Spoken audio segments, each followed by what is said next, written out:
and they were controlled by some kind of a radio frequency. Now, the Greys and the Orions also have this technology to absolutely replicate and duplicate a human being. And for those of you who are familiar with the old Dr. Beater stuff, before he was killed in a parking lot in Dallas, I would suggest you go back and re-research that information. Except he was told the Russians were doing it, and they're not doing it. It's extraterrestrials who are doing it, who are trying to undermine the free will of those of us on the surface of the planet. Because this is our home. Okay, Mars. I'm still working on more information, but I'm going to show you a couple things and share things that I've been told about Mars. The first thing I want to share with you about Mars is that, again, everything we've been told about it is wrong. Mars' atmosphere is full of oxygen and ozone.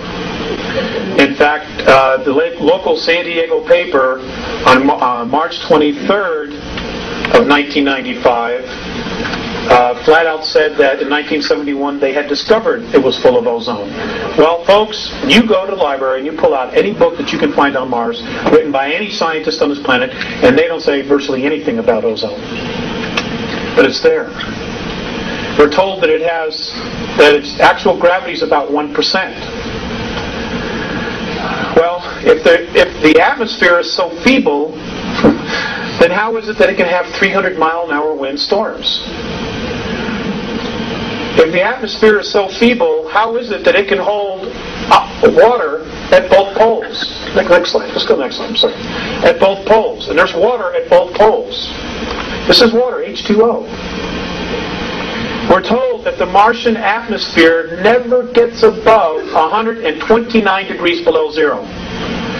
And yet, this past February or March, you had a picture from the Hubble telescope of Mars and the North Polar Cap melting. Now, I'm not a scientist, but tell me, how does water melt at 129 degrees below zero? I'm open. I'm open.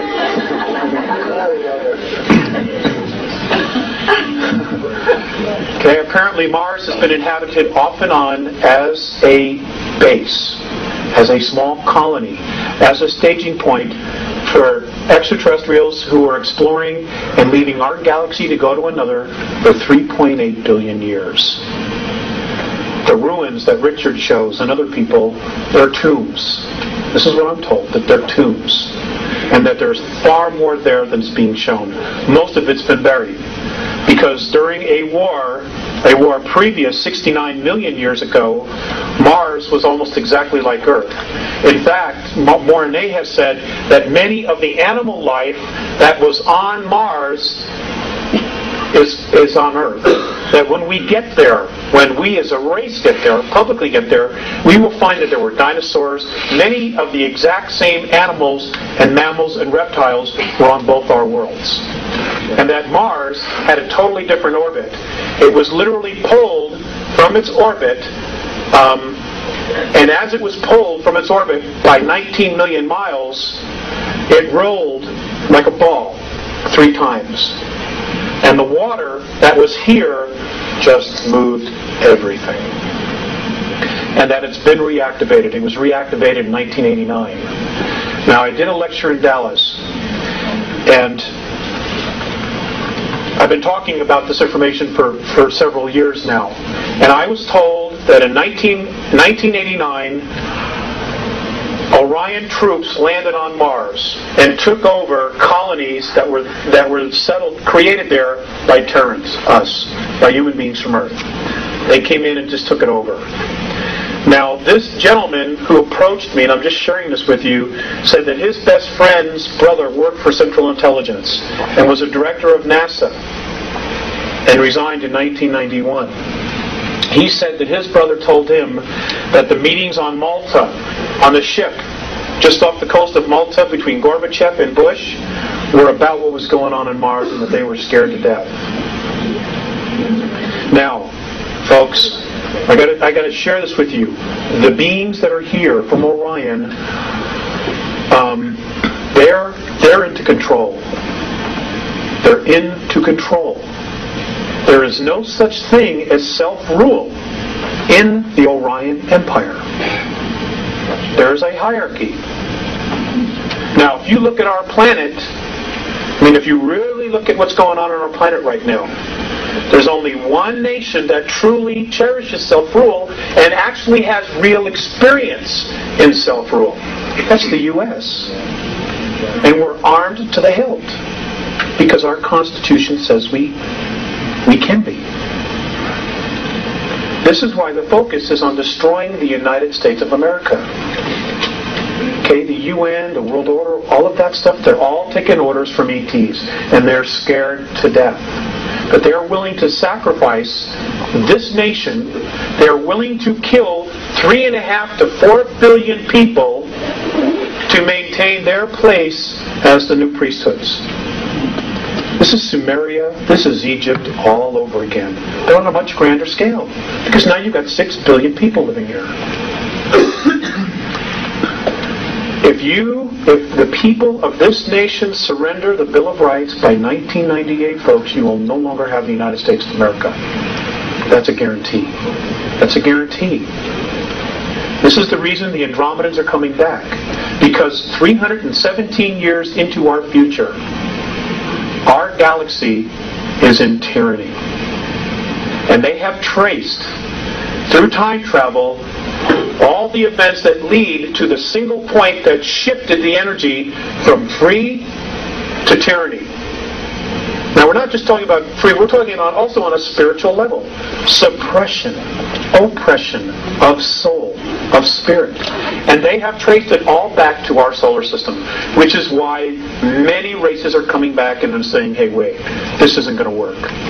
Because 317 years in our future, there's tyranny here. There is no such thing as freedom. And we somehow are dead square in the middle of this thing. Sorry for the news. But we are. This is the only reason they're bothering.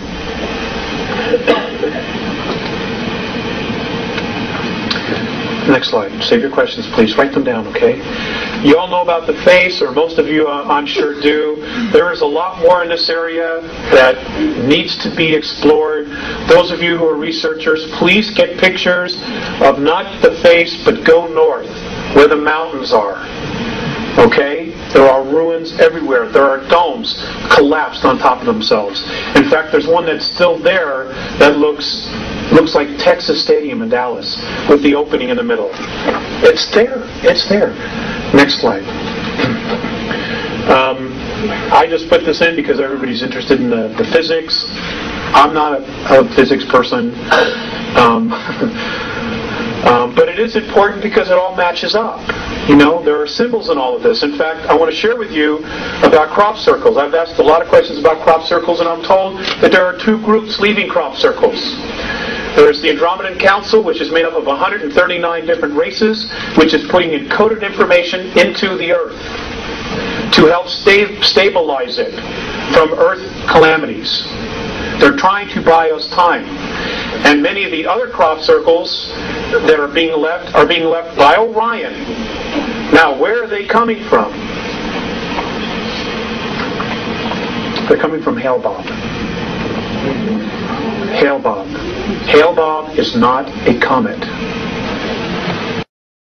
Which are ships are going to move out of the tail and move into an orbit around Mercury. And this is in February, March of 97, and they're going to tell us they're here for sure. That'll be the latest.